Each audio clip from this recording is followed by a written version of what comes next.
Hello friends, you're welcome to the city of education. तो दोस्तों, आज हम पढ़ेंगे कृतिका भाग 1 कक्षा 9 पाठ 2 मेरे संग की औरतें। इसकी लेखिका का नाम है मृदुला गर्ग।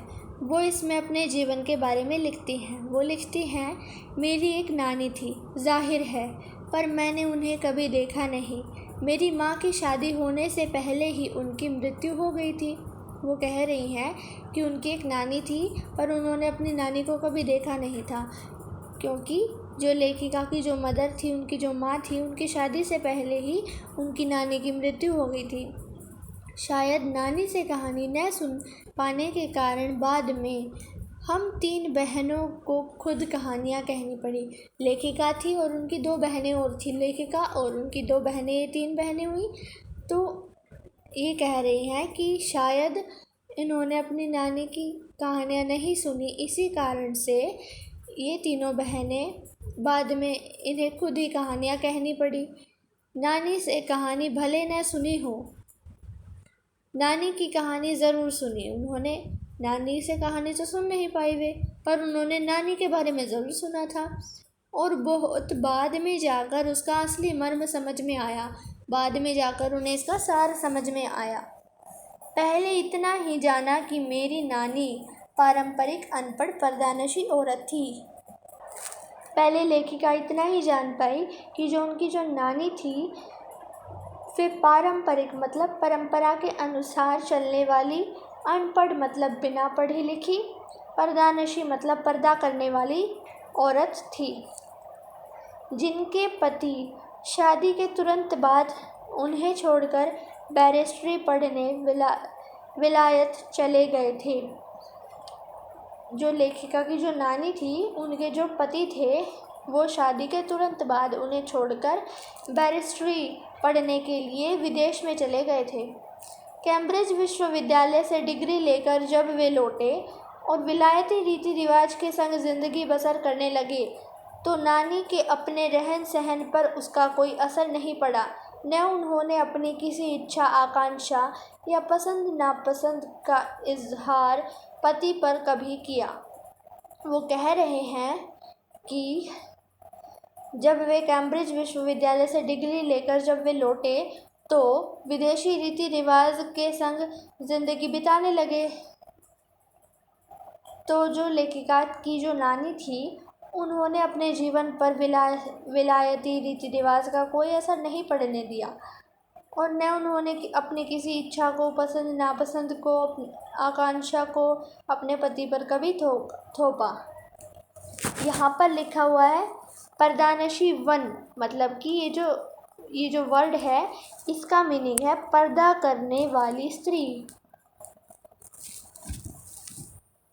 पर जब कम उम्र में नानी ने खुद को मौत के करीब पाया, तो 15 वर्षीय इकलौती बेटी मेरी माँ की शादी की फिक्र ने इतना डराया कि वे एकदम मुंहजोर हो उठी। नाना से उन्होंने कहा कि वे पर्दे का लिहाज छोड़कर उनके दोस्त स्वतंत्रता सेनानी प्यारेलाल शर्मा से मिलना चाहती हैं।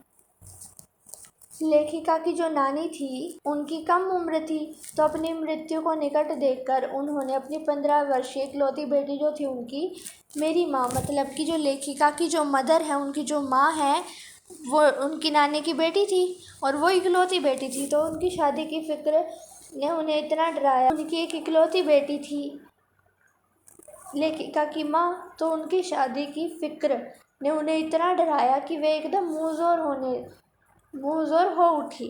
मुंहजोर का अर्थ होता है बहुत बोलने वाली। ठीक है, वो बहुत बोलने लगी।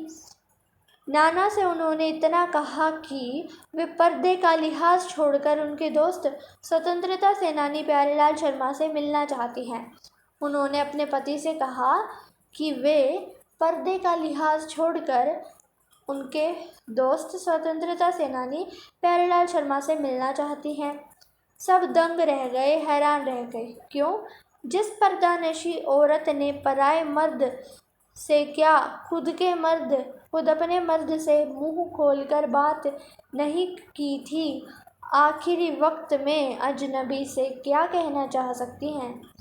वे सब इसीलिए हैरान हो गए क्योंकि जो लेखिका की जो नानी थी वे पर्दानशील स्त्री थी, मतलब पर्दा करने वाली स्त्री थी। तो वे आखिरी समय में किसी पराये मर्द से बात करना चाहती, जबकि उन्होंने अपनी पूरी ज़िंदगी में अपने पति से पर्दा हटा के बात नहीं की थी। वो क्या कहना चाह सकती हैं, इस बारे में सब हैरान थे और सोच रहे थे। पर नाना ने वक्त की कमी और मौके की नज़ाकत की लाज रखी। सवाल जवाब में वक्त बर्बाद करने की बजाय फ़ौरन जाकर दोस्त को लिवा लाए और बीबी के हुजूर में पेश कर दिया। उन्होंने, जो लेखिका के जो नाना थे, उन्होंने सवाल जवाब करने में अपना वक्त बर्बाद करने के बजाय वे अपने दोस्त के पास गए और उन्हें बुलाकर ले आए और अपनी पत्नी के सामने उन्हें पेश कर दिया। अब जो नानी ने कहा वह और भी हैरत अंगेज़ था।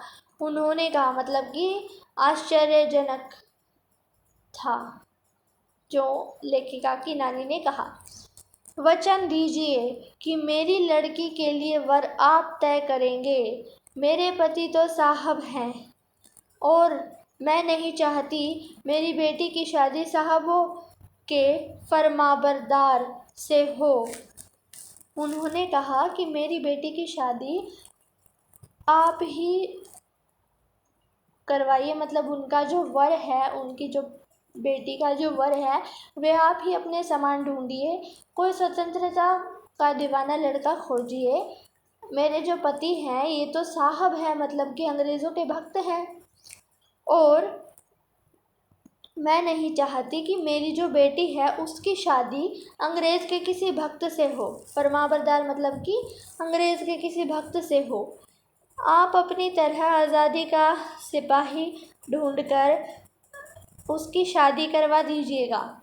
वो कह रही हैं कि आप अपनी तरह आज़ादी के सिपाही, मतलब स्वतंत्रता सेनानी को ढूंढकर मेरी बेटी की शादी करवा दीजिएगा। कौन कह सकता था कि अपनी आज़ादी से पूरी तरह बेखबर उस औरत के मन में देश की आज़ादी के लिए ऐसा जुनून होगा। इस बारे में तो किसी को भी नहीं पता था और मतलब कि ये बेखबर थे कि उस औरत के मन में देश प्रेम, देश की आज़ादी के लिए ऐसा जुनून होगा जो अपनी आज़ादी से क्या थी, बेखबर थी। ठीक है।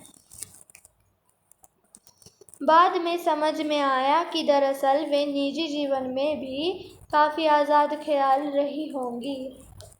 ठीक है, उन्होंने नाना की ज़िंदगी में कोई दखल नहीं दिया कि वे तो अंग्रेज़ों के भक्त थे, उन्होंने कुछ खिलाफ नहीं हुई वे उनके कि आप अंग्रेज़ों की भक्ति मत कीजिए, आप विलायत रीति रिवाज को मत निभाइए। उन्होंने ऐसा कुछ नहीं कहा, बल्कि वे तो अपने ढंग से अपनी ज़िंदगी को जी रही थी। और बाद में पता लगा कि जो लेखिका की जो नानी थी उनके ख्याल आज़ाद ख्याल रहे होंगे। उसने साझेदारी की पर अपनी ज़िंदगी को अपने ढंग से जीती रही, मतलब वो अपने ढंग से ही जीती रही। ज़रूर रही पारंपरिक घरेलू उबाऊ और खामोश ज़िंदगी जीने में, मतलब कि जो उनकी जो ज़िंदगी थी वो परंपरा के अनुसार रहती थी, घरेलू थी, उबाऊ और खामोश ज़िंदगी जीने में आज के हिसाब से क्रांतिकारी चाहे कुछ न रहा हो, दूसरे की तरह जीने के लिए मजबूर न होने में असली आज़ादी कुछ ज़्यादा ही थी। खैर, इस तरह मेरी माँ की शादी ऐसे पढ़े लिखे होनहार लड़के से हुई जिसे आज़ादी के आंदोलन में हिस्सा लेने के अपराध में ICS के इम्तिहान में बैठने से रोक दिया गया था। कि ये बोल रही हैं कि जो लेखिका बोल रही हैं कि जो उनकी मदर थी, उनकी जो माँ थी, उनकी शादी ऐसे पढ़े लिखे होनहार लड़के से हुई जिसे आज़ादी के आंदोलन में हिस्सा लेने के अपराध में ICS परीक्षा होती है, परीक्षा देने से रोक दिया गया था इन्हें। पर जिसकी जेब में पुश्तैनी पैसा धेला एक नहीं था, माँ बेचारी अपनी माँ और गांधी जी के सिद्धांतों के चक्कर में सादा जीवन जीने और ऊंचे ख्याल रखने पर मजबूर हुई। हाल उनका यह था कि खादी की साड़ी उन्हें इतनी भारी लगती थी कि कमर चनका खा जाती। रात भर जागकर वे उसे पहनने का अभ्यास करती। जिसकी जेब में पुश्तैनी पैसा धेला नहीं था, मतलब कि जो लेखिका की माँ थी, उनके जेब में उनके पास पैसे नहीं थे। बेचारी अपने माँ, मतलब कि लेखिका की नानी और गांधी जी के सिद्धांतों पर चलने लगी और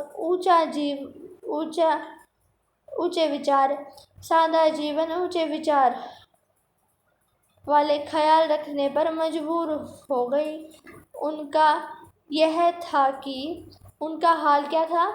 हाल यह था कि वे खादी की साड़ी पहनती थी। उन्हें बेशक कितनी ही परेशानियां होती पहनने में, पर वो रात भर जाग कर भी उसे पहनने का अभ्यास करती थी, जिससे दिन में शर्मिंदगी न उठानी पड़े।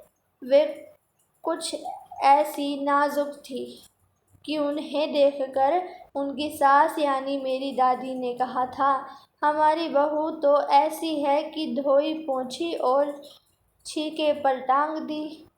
गनीमत यही थी कि किसी ने उन्हें छीके पर से उतारने की पेशकश नहीं की। ये बोल रही है कि वे कुछ ज़्यादा ही नाजुक थी। उन्हें देखकर जो लेखिका की मदर की जो सास थी, लेखिका की माँ की जो सास थी, मतलब लेखिका की जो दादी थी, उन्होंने कहा कि हमारी बहू तो ऐसी है, धोई पोंछी और छीके पर टांग दी, मतलब तार पर टांग दी। इस तरीके से गनीमत यही थी कि गनीमत क्या होता है? गनीमत का अर्थ होता है बड़ी बात।